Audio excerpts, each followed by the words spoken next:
Because today is January 18th, Martin Luther King Jr. Day, we thought it best to pay tribute to Dr. King by talking about how far we've come, largely in part because of his painstaking efforts to bring racial equality to the United States. The truth is, we have come so far, yes. Yeah. And I want to talk about that.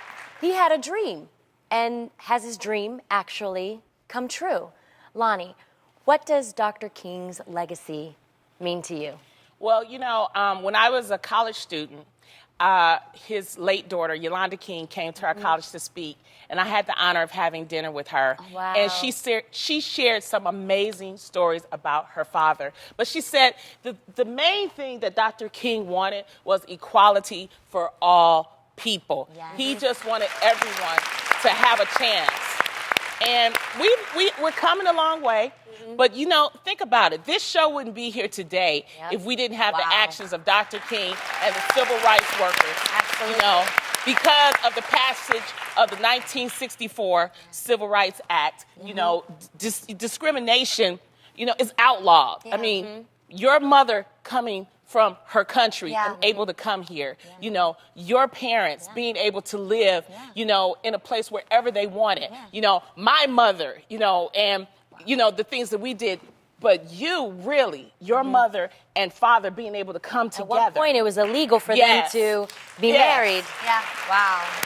It's just So a testament. I beautiful. think to everybody in this audience, especially too, I think you all, you know, have been, I think sometimes we forget what Dr. King has done, but if it wasn't for him and for all the other civil rights workers, we wouldn't even be here like this. We would not. True. You would not be sitting next to the person that's sitting next to you. You wouldn't be allowed to. Yeah. You know, and I look into this audience and I see such a blend, such a beautiful blend of faces, and we sit up here, and it's just awesome how he gave us a voice. Yes. I remember when I first listened to his speech, and there was so much to it. You can't just listen to it. You actually have to sit down and look at it and read it and break it apart.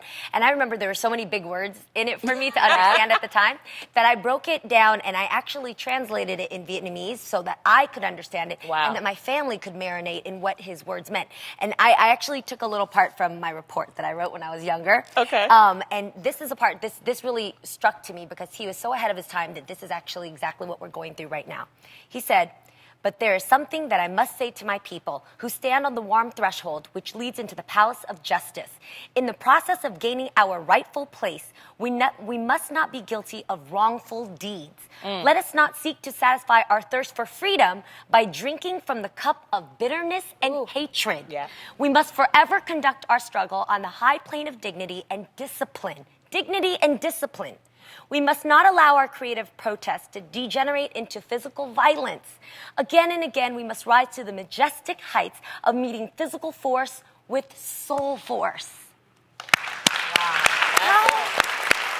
How beautiful is that? Yeah. And I think about what's going on right now, and you know, are we going to war? Are we not? I'm sorry to get honest about this, but when our country, our world has come into crisis, you feel the hate start to simmer up, and you feel the specifics towards different groups start to come up, and you feel the blocking off of ourselves towards our people, and then the racism, the potential for it to begin again. And that's the last thing we want to happen. He started a path of freedom and love, and we need to somehow continue that and nurture the seeds that he sowed. Absolutely. Well, that's what we're doing. That's what we're doing.